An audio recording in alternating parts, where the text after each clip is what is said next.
Hi, my name is Jamarian Braden. Today, me and my group are going to discuss South Korea. Here are facts about South Korea. South Korea is a highly developed country in East Asia. They have a democratic government system. They are the 14th largest economy in the world. They also have a free enterprise economy. They are very advanced in technology, which means they have fast internet and very efficient transportation networks. The average monthly cost of living in South Korea for a single person is about $1,074 to $1,200 in US dollars, including rent, and around $600 to $689 in US dollars without rent. They also have very, very low crime rates, and they have very clean public spaces. Today, we will be going over anything you will need to know in order to be successful in your international business in South Korea. You will be learning about the communication, culture, society, attire, food, and some extra information that all contributes to your knowledge about this country.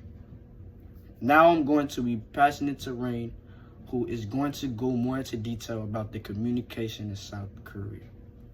Thank you, Jamarian. My name is Rain Grace Flicks, and I'll be discussing verbal and nonverbal communication and the tools we will provide to help you be successful on this trip. Starting off, when preparing to navigate intercultural communication, it is imperative that you understand the language. In South Korea, the official language is Korean, so we'll provide you with a Korean translator to accompany you on this trip. However, they will not be able to be present with you all the time, so I would advise you to invest in other resources such as apps like Dueta or Lingori.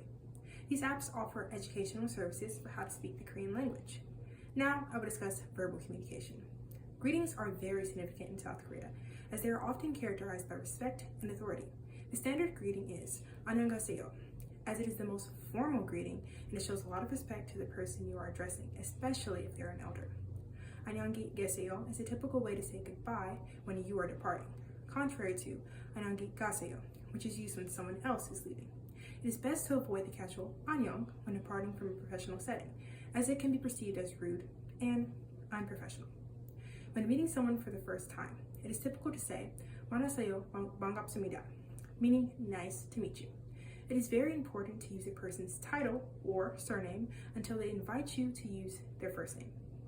Moving on to nonverbal communication, which is just as important as verbal communication in South Korea. Bowing is very customary, as it is often done at a 15 to 30 degree angle. As the deeper the bow, the more significant the person is, and the more respect you are presenting. When offering a handshake, it is customary to place your left hand under your right forearm or wrist as a sign of respect and support. It is best to avoid direct eye contact with elders or superiors, as it is considered impolite or a challenge of one's authority.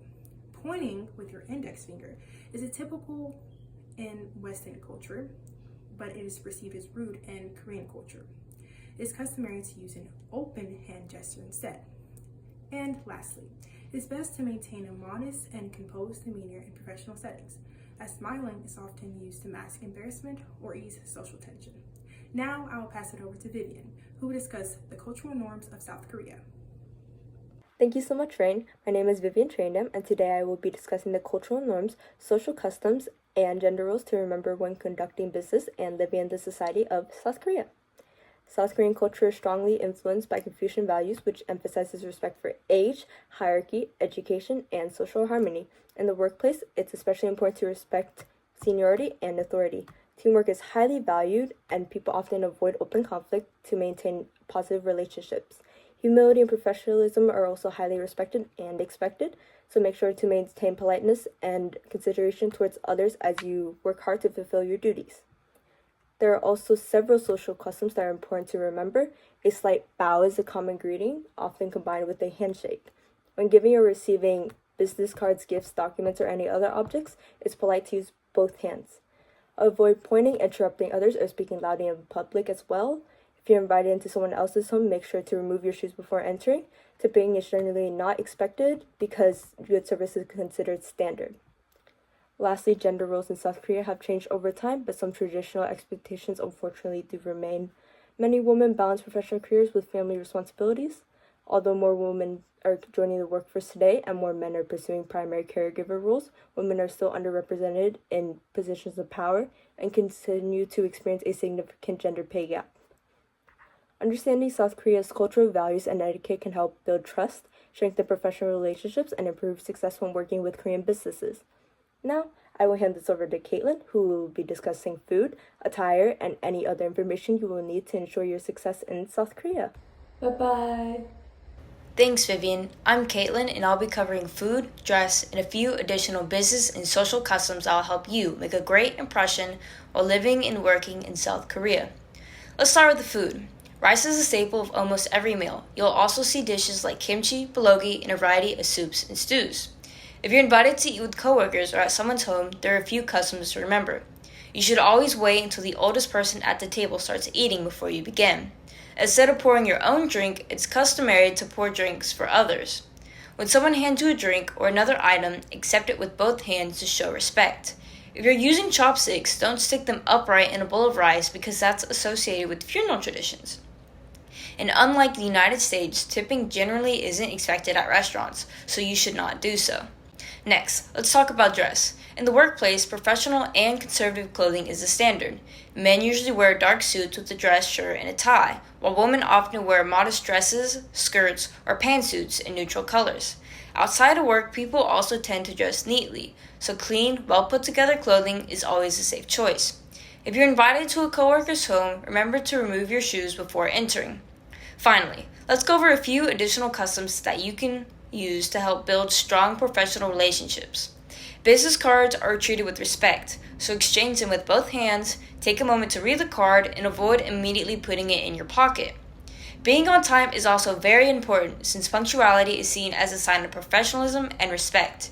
If you're invited to someone's home, bringing a small gift like quality snacks or flowers is a thoughtful gesture. And remember, when receiving or giving a gift, use both hands. These customs may seem small, but they show respect for Korean culture and can help you build trust with your coworkers from day one. Now I'll hand it over to Jamarian to wrap everything up before your journey begins. Me and my group, we thank you for listening to our presentation, in which we hope all y'all gain the wonderful knowledge you need to know about South Korea. And we wish you many blessings, and we hope the information will lead you to very much success in your international business ventures.